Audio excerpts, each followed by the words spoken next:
Well, hello. How are you? Hello, hello, hello. Awesome. Well, we're live. Oh my goodness, we are finally doing Game Over Winnipeg. It's crazy, hey? It's crazy. Hi, everyone. My name is Liz, and I'm joined by Brady. We are starting the show maybe a bit later to the party than usual, but you know what? Here we are. We're happy to be starting Game Over Winnipeg, and I guess we got a game to talk about, hey? Hell yeah. Yes, we do. You can hear me now, right? Yeah, I can hear you all right. Okay, perfect. Sorry, it just randomly changed my microphone. Yeah, we do have a Interesting. game to talk about. Before we do that, I guess we should chat about ourselves really quickly, and introduce ourselves. So yeah, as Liz said, I'm Brady. I'll be one of the hosts for Game Over Winnipeg here. As far as hockey goes, I've kind of lived my entire life playing hockey, watching hockey. Big hockey fan, as you can see behind me. So it's a fantastic opportunity to get to chat about the Jets all the time, which I do all the time, anyways. So should be a lot of fun. I can't wait to get this going. Liz, yourself. Yeah, so I am also a big Winnipeg Jets fan, like Brady. We both kind of have a similar background of before the Jets, we liked hockey. There wasn't an NHL team. Who do we cheer for? We like the Moose. We like this random NHL team for some random affiliated reason. And then you just kind of the Jets come back and you're like, oh, I'm not gonna become a Jets fan. I've got my team, and here we are on the dark side many years later. And was it the right call? Well, who knows? But here we are, and we've both known each other for a couple years now. We actually met through Twitter, through hockey stuff, so it's great that we're going to be able to do this together. We're really excited for the season ahead. Like Brady said, we love talking about the Jets. Like, people have to tell me to stop sometimes. Like, it's definitely a big personality trait of both of ours, so we're really pumped to be able to do this with you guys. Heck yeah, it's gonna be lots and lots of fun.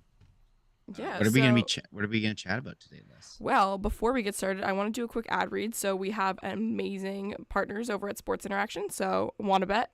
You can do it at Sports Interaction, Canada's sportsbook. Football continues, basketball is back, and the hockey season is well underway. Bet pregame, live, in play, or on one of the many prop bets. Made for Canadians by Canadians, Sports Interaction makes it easy to deposit, play, and cash out. Join now and see all sports betting has to offer. Head to sportsinteraction.com/SDPN. That's sportsinteraction.com/SDPN. Ontario only, 19 plus. Please play responsibly. So, very fortunate to work with our friends over at Sports Interaction. They help make this show possible. So, let's get it started. Let's go. What to talk about today? I mean, in regards to the game, the biggest thing, the biggest takeaway is, man, Kyle Connor is back. Wow, what a performance by him. The start of the game was kind of tough. I'll be honest. Kinda? And yeah. But basically, like looking at the Jets, they come out. I'll be honest, the first 5 minutes of the game didn't seem too bad, but but boy, oh boy, oh boy, that first period was rough to watch. Obviously the Ducks, eventually scored the first goal, and things are not looking good for the Jets. Luckily, Kyle Connor able to come out, put one home on the power play. Man, I gotta say, I was really surprised to hear on the broadcast the Ducks have the second worst PK in the league, and I'm sitting here going, the Jets power play hasn't been that great recently. You gotta hope that maybe they can push it through on this very movable object, and luckily the Jets did end up putting it back. Um, Great game by Kyle Connor. Honestly, like he was easily my star of the game.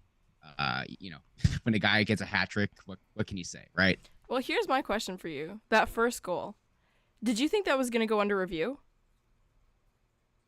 I definitely, I mean, based on the way the league has been going, yeah, I expected there to be some sort of review on it, but I think the Ducks made the right move to just like let it go, because like if you watch that, like PLD, he gets absolutely pushed into the slot there, pushed over into Gibson. The only There's thing that like I can I was gonna say there's like a second and a half there where I he could have moved. I think he could have moved, Oh, but oh, absolutely. But I mean, you've seen some of the goals that have been called back or that have been allowed this year. Like I don't know, goalie interference is such a, it depends on what day, what week it is, what moon cycle it is. It's never going to be consistent.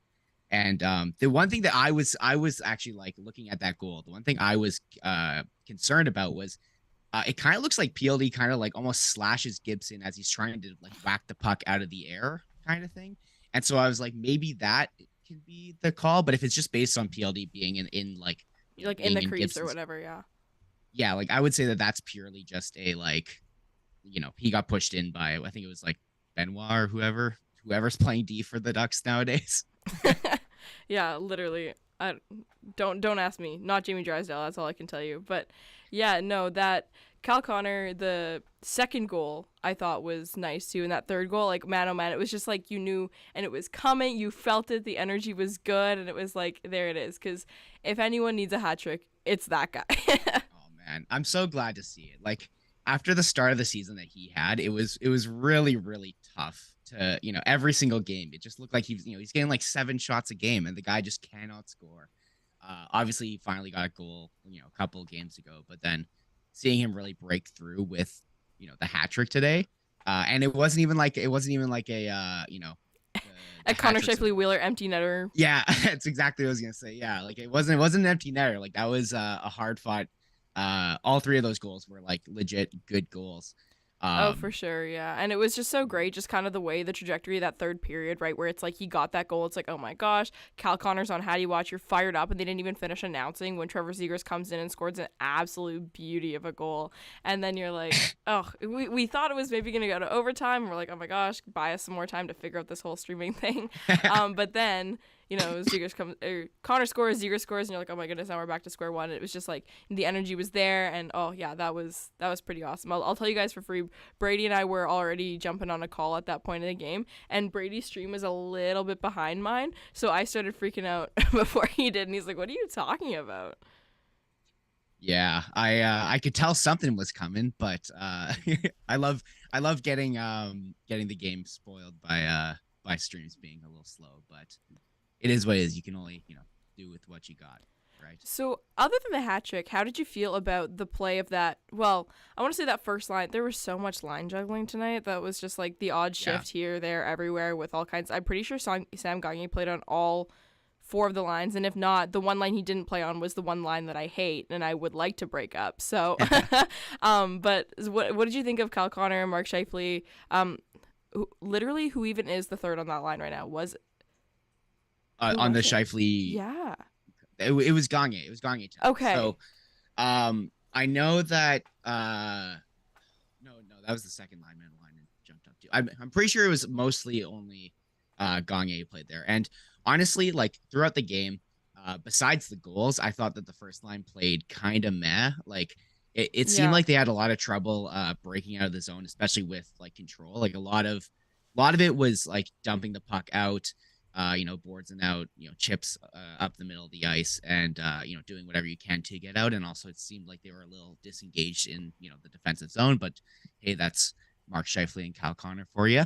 But man, Gagne had a great game. Like I thought he, we've as Jets fans been kind of clamoring for him to join that top line, where Mason Appleton's been kind of playing prior to his injury, and I can see why everyone has been yelling for it. Like it actually seems like Gagne has a bit of an offensive touch. I think was it the second or third goal the Jets had there where there's a really nice play in behind the net. And that's just a play that I don't really see Mason Appleton making as much. And so no, for sure. Yeah, I thought he was a welcome addition. For sure. Absolutely. And Brady and I have always been, big vouchers for the pairings. We're big pairings people on forward lines. Like it's okay to have 2 guys and guy as kind of, you have your pairing and you have your guy. And a lot of people are like, oh, Mason Appleton is pretty good because Mark Scheifele, keeps scoring. And it's like, I don't know if that's how that works. Like, I don't think it necessarily means that he's, inherently playing well. But to me, Sam Gagne, at least for the time being, could be a fine guy with that pairing if they're so committed to running those 2 guys, which I mean, maybe that's a story for another day. I'm still not sure I love it, but we'll see. I'm okay if Kyle Connor can start firing on all cylinders and start putting some pucks in the net. Like, I'm happy to give it more of a chance. It's been a rough start to the season for him as far as actually putting pucks in the goal. But if he's ready to start shooting and start scoring, then I'm happy to give it some time, because if Scheifele's going to be hot too, then we'll see how it goes. Mm-hmm. Yeah. And especially with like all the injuries that they're having right now, like you see guys coming into the lineup like Mikey Eyssimont, and like, Mikey Eysimont's a guy. I thought he did perfectly fine in his kind of third line, fourth line role, even though he didn't really get much time on the third line. Um, it's at least good to see that he's a guy you can just kind of plug in on those bottom lines, and he can be an energy guy and come in and just Totally. play. And a cap So efficient yes, energy guy, right? Like the last thing you want to do is you tie up guys. It's that's what the AHL is for, right? Is bringing in guys who can slot into your lineup in those lower, capacity roles and actually contribute a little bit. And like you said, I don't know what was with the line switching at the beginning. I don't know why they even started him there if he was just gonna play like 55 minutes on the fourth line, like, pardon me, like, of the game distribution. Like, okay, I guess, but why did you even start him up there? I don't really know what that was about, but whatever. I think he had it seemed like there was some sort of giveaway that happened, and then he just kind of immediately got bumped down. That was one of the things I didn't really love about like I felt like there was a lot of it felt like Bonus was really kind of grasping at straws to move the guys around. Like honestly, this game, like we're sitting here all happy because our guy Kyle Connor got his hat trick, and the Jets come out with a W. But like this was against an Anaheim Ducks team that will be in the race for Connor Bedard. Like they're as a team, the Jets, like that is fighting for top of the Central, which I think they actually are top of the Central now, So true. unless Dallas won their game tonight. I'm not too sure, but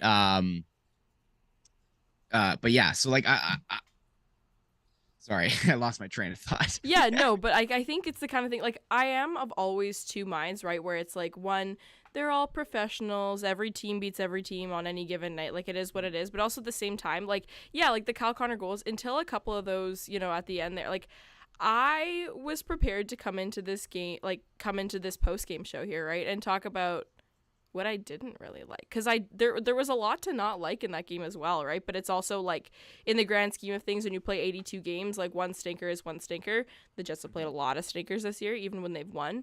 But if you have to play a stinker, and even though the other team or the rest of the players, pardon me, don't look that good, and you have a guy like Kyle Connor who gets the momentum he needs, I'll take it. Like, that's fine. I'm happy with that. But there was a lot I didn't love too. Yeah, I now have reconnected with the thought I was having. Like the Jets should have like smoked that team. Like they should have absolutely taken it to them. Like the second period was actually like kind of, you got to see the Jets get a little momentum and a little bit of pep in their step, and that actually seemed to be kind of like, that should have been the entire game. The first Yeah. period was really sloppy, like really Mm-hmm. bad. The third period was fine. It seemed like both teams were just kind of playing, to get at least a point, and if they'll take their chances when they get it. So I don't know, like that's a game where I look at it and I'm just like not, particularly happy. I'm glad we came out with the W. Of course, we're gonna be cynical Jets fans and harp on the team even though they win, but like they should have won this game. Like Yeah. this should be a scheduled win for the team. It should be like no difficulties. You shouldn't be almost matched in shots in a Yeah. game like this. Like And I I'm would pretty say sure. Anaheim severely outplayed them in the first 20. Like, it Oh, wasn't even just absolutely, that it was even up. Like, I think the Jets were much worse. absolutely. The Jets kind of sat back, and there was kind of these like little bits of what's it called, like little bits of excuses on the broadcast. I heard, and it was stuff like oh they've been resting for 3 days. They haven't played since Sunday, so they might be a bit rusty. Like you're a professional hockey player. But You then guys should on be. Sunday, for the last game they played, they're going to be like, oh, well, they played last night, so they must be tired. Like, where are the excuses? Like, at a certain point, like, I feel like you have to just call a spade, and it's like, are they playing well or are they not? Because there are always going to be circumstances. It's like when people say, oh, this team has injuries. It's like, whoa, you're the only NHL team that has injured Yeah. players? Nuts. That's crazy. Yeah. Man, I really hope that Ehlers doesn't have to get surgery. That would be real shitty. Man, they miss him so much out there. Like, I was watching, like, you watch from a little bit of a different perspective when you're going to be having to talk about it after, and, like, you always talk about a game afterwards, but if you're going to be jumping on YouTube and talking about it on a stream, which, if you're watching, please like and share. We'd love to connect with more people over this stream. But if you're going to be talking about it with people, you sort of watch from a little bit more of an analytical perspective, right? And I was watching, and they struggle on those zone entries when Nikolai Ehlers isn't on the ice. And I know it's kind of a tired, we're beating a dead horse on that because we've been saying that for years. But like on that second power play in that consecutive, Pierre-Luc Dubois drew 2 power plays back to back in the O zone. I think, or one was in the defensive zone. I don't know. But one was an offensive zone penalty, and they had the face off like to John Gibson's left, and then they just had like a minute and a half of pure domination. Like, it was a fantastic power play because they didn't have to come into the zone. When it's already in the zone and you can get that immediate possession, they're so much better. But when they come in and Mark Scheifele is breaking up the ice and they have 3 guys waiting on the blue line just to, stay on side, it takes them forever to get set up properly because it's sloppy without him. How many times this year have we seen the Jets lose the faceoff on the power play, the puck gets dumped out, Morrissey goes back, grabs the puck, gives it to someone else. They get stopped up at the blue line. It gets dumped back into their own zone. They try again. It's I think easily been one of the biggest reasons why the Jets power play has been so lackluster. And even in past years when when Ehlers hasn't been on that top PP, like the biggest issue they've had is breaking in and making sure that they can, establish possession and get the shots on and actually have a productive power play. But it seems like boy oh boy, they are really missing him. Yeah, oh for sure. But I mean, any team missing their best player hurts, right? So sure. I get it. Yeah. But yeah, it's a rough one out there. But the Jets are plagued by a couple other injuries right now. Hey, so this is the first game we've had without Mason Appleton, correct? He left last game. Yeah, and then Dylan DeMello, is that an injury? I believe so. It's got to be an injury. There's no way they scratched him for Cal Capobianco. There's no way, right? No. I'm pretty sure there's something. He's at least taking some sort of maintenance. And hey, if you're gonna take a game off, the Ducks is one of the best teams to not have to have one of your better defensive players available for you. Totally. I'm glad you did bring him up though, because I did want to talk about the defense. I'm sure we'll get into a notable person who was excluded on the defense, but we'll wait on that. We'll talk more about the game first. But I thought that one of the things that has been core to the Jets defense is they've had their kind of top 2 pairs, and then you've kind of had Dylan DeMello playing babysitter with either Logan Stanley or Dylan Samberg. And so of course with Dylan DeMello out tonight, you kind of got a chance to see what Dylan Samberg would look like when he's not necessarily tied to someone to keep him afloat. And I really thought that he had like a fantastic game, like easily one of his best of the season. He was contributing offensively with like actual good shots. He seemed to contain the puck and play defensively well. He had a lot of good tape to tape passes on the breakouts, which very important little things. I thought he had a great game. And Cal Capobianco, he was there. He was a guy. He's kind of slow. Yeah, there was one part at the very beginning of the game. I was writing some stuff down. I was planning on taking some notes and whatnot. And there was a play when Capobianco was and Samberg on the ice, right? And Pierre-Luc Dubois is down. He's kind of on the half wall there, and there's a weird exchange, and Capobianco makes a bit of a pinch. Anyways, besides the point, Dylan Samberg has to come back and defend as like a one-on-one, and holy smokes, it was a very well-positioned defensive play. Like, if that was Neil Pionk, I think he would have somehow drawn 3 penalties. Like, it was a really nice, like, very clean, very calm and collected. Like, Dylan Samberg was on his toes and was not expecting to have to run back and play defense on that play, but it was really fantastic, and I think that partially, almost, I want to say, set the tone for the game. Like, he was very good. It was a small sample before that. He was fine before that, but I think that was a really nice play, and he just continued to play well after that. And when the Jets were able to get possession and maintain it a little bit, he had some decent shots and stuff like that, and everyone knows how much I hate defensive point shots, but he had some decent movement up there too. So I thought it was an all-around good game. I know when people talk about Dylan Samberg, they often talk about perhaps a little bit of lack of offensive talent, or I don't necessarily believe that. I think people just, if someone's good at defense, they're bad at offense, and if someone's good at offense, they're bad at defense, and people just think that, which is not true. So I think that's why size too. Yeah, or Size, size, if size he's of big, plays that a means lot he's of good it. at defense. That's how that works, Yeah, right? Or anyways, yeah, that we're is not how gonna it get into works. that. But yeah, so I Can't thought do that he had a size. great game, and you're always happy when your young guys have a good game, right? You're never rooting against one of your own players. So What did you think of Neil Pionk's game? I gotta ask you because that was one where I thought like Morrissey had a great game. I thought, but I'm curious to hear your opinion on Pionk. What did you think? listen, I think Neil Pionk's just having a little bit of a rough year. Like today's game to me was not an outlier in any capacity. He just didn't look great, but he also hasn't looked great in a little bit. I am struggling with him as of late. What did you think?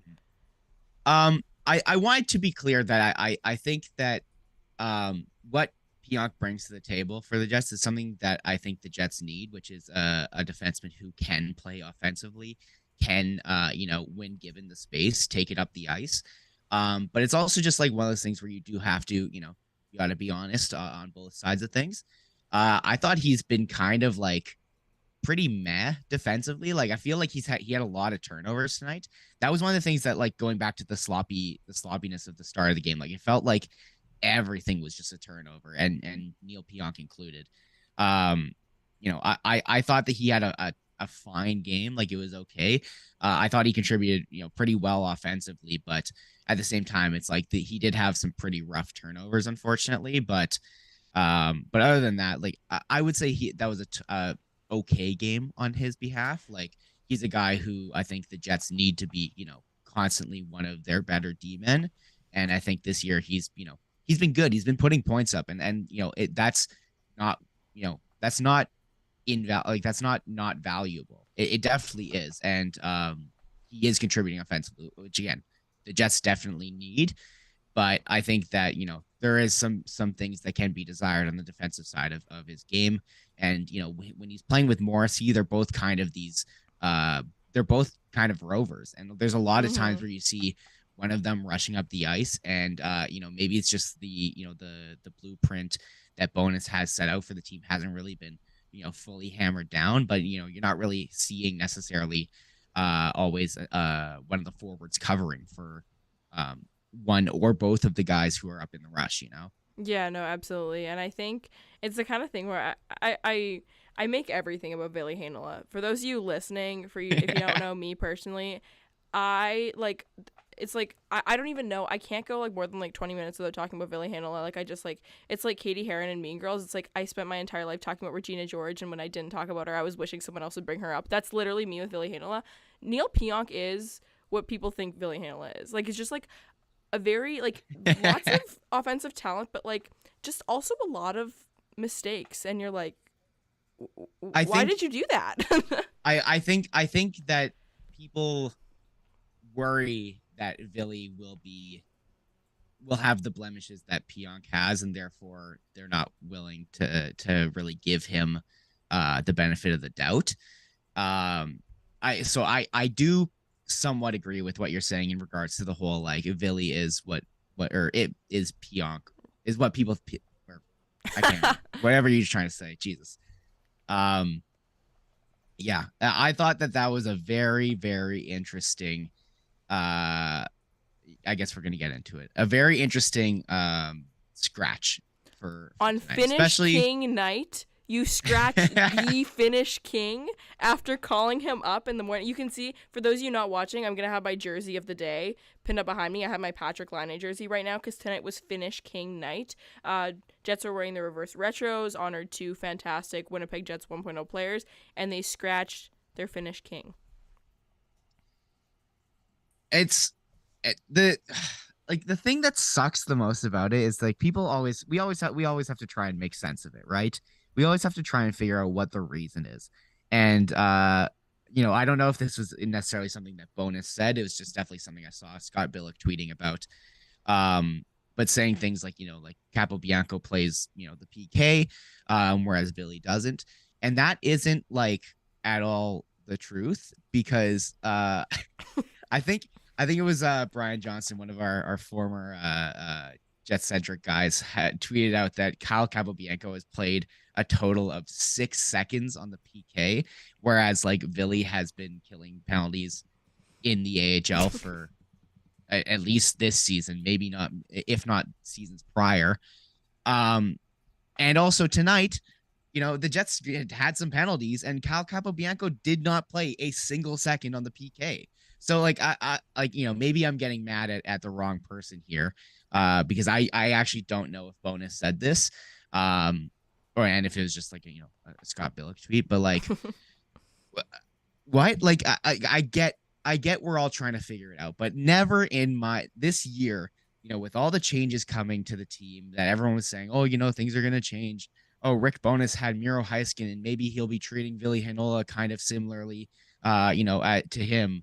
And never in my days did I expect to see Ville Heinola scratched for Kyle Capobianco. Like I tweeted this out earlier. I get it if you have Kyle Capobianco playing games over Ville while Ville's in the AHL, because the whole asset management thing, the whole blah blah blah blah. He's got to round out his game, this and that. But once he's called up to the NHL, like, we cannot have this man sitting in the press box. We just can't do it. Like, and again, maybe our frustrations are all going to be totally fine when next game if he plays. Maybe they just wanted to get him in a couple practices before, actually playing him. But like him and Dylan Sandberg have played together for like years in AHL. So it's like, I don't know. No. I just don't get it. I don't understand. Again, it's only one game right now, and he literally got called up this morning. So, we could be just, yelling into the void for no reason. Next game he could play.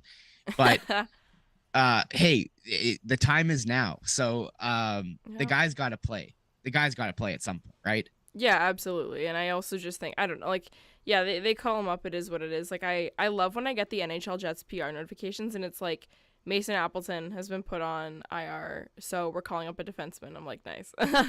But yeah, like, a practice this morning, like, maybe he didn't know he was called up until 10 a.m. and it's like, whatever. But, maybe first game of the season, they're like, we want to give him some time before we do so. But I also just think the irony of tonight being the Teppo and Timu night, like, honoring those guys. I will say, side note, bringing in Saku Menelainen to do the face-off, chef's kiss, brilliant. So glad they did that. I love it. I loved it, but also it was very, very funny to me to be like, I don't know, just have like, I get he is the only Finnish guy that the Jets have currently, other than Europeans. So but like, I don't know, there's something very funny about having your like fourth line guy who you just signed coming in and doing like a ceremonial photo. But at the same time, Cam it's Fowler, like Teemu Solani's like best buddy, like maybe it's a little odd, but it is funny. The only Finnish guy, yeah, because it's like, that if they had like a different Finnish guy, it would probably not have been Menelainen. But it's like, what? I think it's cute. I love it. I think it's great. In an alternate universe, Ville Heinola played that game and was in that photo. Don't just imagine the way I was like, what if? Because that would have been so amazing. But yeah, it is what it is. But it was a nice, the ceremony tonight was great. Like, the last couple of days of having those two guys in town has been amazing. The content has been great from the team. Like, I love, like, honoring old players. Like, I think it's amazing. And I also think both of those guys are great guys. So I think it's been fun. It was nice to have them in the house tonight. It was nice to get a win for them in the house tonight. So it was great. Hell yeah. It was a good game. It was a little frustrating, but in the end, you can't complain about 2 points on the board. And I think someone in the chat mentioned earlier, we are still technically behind Dallas because I think they won their game tonight. Oh, okay. And we're still 1 point back, but I think we still have 2 games in hand. So, well, and there's the game over curse. So now the Jets are obviously going to start to suck, because why wouldn't they? But yeah, no, it'll be good. They have next game's a matinee on Saturday, right? No, it's an evening game. It's an evening game. I think it's at 7, because I think the Moose play at like like 2 or something like that. Oh man, one of these days I'm gonna have to do one of those back-to-backs, the Moose game, the home and home with the Moose and the Jets, and then just stay at Canada Life Center all day. Yeah. Hide in there like it's like you're going to see 2 movie theaters for only Jesus you're going to see two movies at the movie theater after only paying for one. I really can't talk today. Wow. Yeah, no, but I get what you're saying. I get the drift, but no, it was good. Did you have any other like overarching thoughts you wanted to talk about from tonight's game? Like anything going into the next one that you're thinking that obviously Kyle Connor's momentum, want to feed off of that. Mhm. Get Ville Heinola in for the love of God. Not really. I mean, the only thing I can really think of is I since the start of the season, I haven't been that impressed with the second line. Yeah, I think I that made a note on that. PLD's been, great. He's shown, after the whole offseason debacle, he's shown that he actually is, in it to win it. He's actually here to play. He's got some he's still got the passion in him. Which is fantastic to see. I'm glad we didn't get, the shift again from him. But like but the rest of that line, like, I've as much as I love Cole Perfetti, like he's been a little bit, lackluster this year. He hasn't been He's getting too too many small. points. Just kidding. I'm No, kidding. he's I'm not kidding. too I'm kidding. small. I'm kidding. I'm kidding. I just think that he's not being utilized. If you know me, if you've spoken to me about, the lineup structure, you probably would have heard me say that I think that the way that they have the two, even going back to the start when Ehlers was healthy, those top two lines need some sort of winger adjustment. Like it just doesn't make sense to me to have Kyle Connor and, at the time Nick Ehlers on one line, both two shooting, scoring wingers, and then having both Perfetti and Wheeler, both guys who are playmakers, playmaking wingers, playing on the same line. Like you should be, having shooters with passers, and you should be having, passers with shooters, and not just passers with passers and shooters with shooters. Absolutely. So, like, honestly, if what I would love to see is to see, a Perfetti, kind of bumped up to that top line to play with, Kyle Connor and Mark Scheifele, because, both of them, now that, Kyle Connor is actually, getting the luck and he's putting it to the back of the net. Like those are two really good scorers. And if you put, a playmaking guy with them, again, as you're saying, have your two guys, your dynamic duo with a third guy who can just be complementary. That just kind of feels like the perfect third guy on that line. Absolutely, yeah. Like we do believe in Cole Perfetti's ability to become a superstar eventually, but obviously he's not quite there yet, just due to the nature of the sample we've had in the NHL so far. So for the time being, make him guy on that. You have your pairing on the first line, make him guy, make him the extra one. And I totally agree. When it comes to elite skilled wingers and centers, I'll try any combination once, right? Like throw a couple guys together, chuck it to the wall, see if it sticks kind of thing. But we've had quite a few games now of Perfetti, Dubois, Wheeler, and I still don't like it. I'm done with the experiment. Let's move it around. Can we bring Pierre-Luc Dubois and Kyle Connor back together, please? Like, I think that would be probably the play to make. Obviously, things are going to look different until we can get Nikolai Ehlers back. Get well soon, sweet prince. But I'm just that second line hasn't impressed me. Blake Wheeler hasn't really impressed me. Last game was better, obviously. But there's something kind of off about him and Cole Perfetti. Yeah, like you said, Dubois has been fine. Dubois has been Dubois. He is the player that he is. Like, he's a pretty sure quantity when he's playing well. And I think he's been playing pretty well. So happy. Again, like you said, the drama from the offseason seems to have kind of taken a backseat for now, which is great. But yeah, hopefully next game we can try something new or see if we can just get Kyle Connor to keep firing and see if it works. Yeah, hopefully. And, it should be a much better test against the Penguins than, the Ducks. My final thought on the game, I guess I'll give, because we're probably getting close to time. I was really hoping to see this as kind of a statement game from the Jets. I was really hoping to see them come out and really put, foot, to the pedal, and, pedal to the metal and absolutely throttle the Ducks, at least chances wise. Like I was hoping to see a recreation of the Dallas Stars game. But, the chemistry gets all messed up when you have injuries and this and that. So I can forgive things not being perfect, being a little sloppy, as long as it doesn't stay that way. So absolutely, that would be my final thought going into Saturday. Hopefully they can figure it out, and get the bodies where they need to be, get the chemistry rolling, and tighten up their game, because I would say today's game is not the in quotes bonus blueprint. Come on. But hey, that's the Jets, baby. Absolutely. Winnipeg Jets hockey, experience it. But yeah, awesome. Well, yeah, we'll wrap it up here. Thank you so much, everyone, for joining us. A lot of nerves coming into this first one, our first one, went through, my phone didn't light up too much with tech issues from the SDPN team. So you know what, I'll take that as a win in my books, but we'll be back after every game chatting with you guys. We might have some guests, we might be with each other, we might be on our own. Who knows? It'll be a mixed bag of content from Brady and myself. So we'll be, on Twitter if it survives past this evening. Not really sure what's going on there. And we'll be chatting about Jets hockey regularly. So thank you so much for joining us. We really appreciate it. It was great to connect with you all, and we'll see you on Saturday. Have a good one.